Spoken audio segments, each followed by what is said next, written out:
పాల్పడ్డారు. సింధర్ Rangers head quarters పై ఉగ్రవాదులు దాడి చేశారు.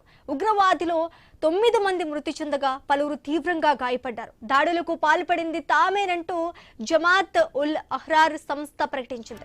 ఈ దాడులతో కరాచీలో హై అలర్ట్ ప్రకటించి అదనపు బలగాలను మోహరించారు.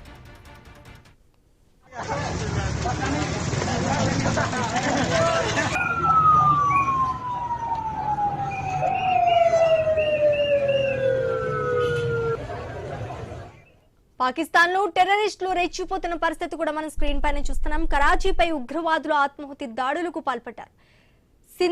సింధ్ రేంజర్స్ హెడ్ క్వార్టర్స్ పై ఉగ్రవాదులు దాడి చేశారు. ఉగ్ర దాడిలో 9 మంది మృతి చెందగా పలువురు తీవ్రంగా గాయపడ్డారు. దాడులకు పాల్పడింది తామేనంటూ జమాత్ ఉల్ అహ్రార్ సంస్థ ప్రకటించింది.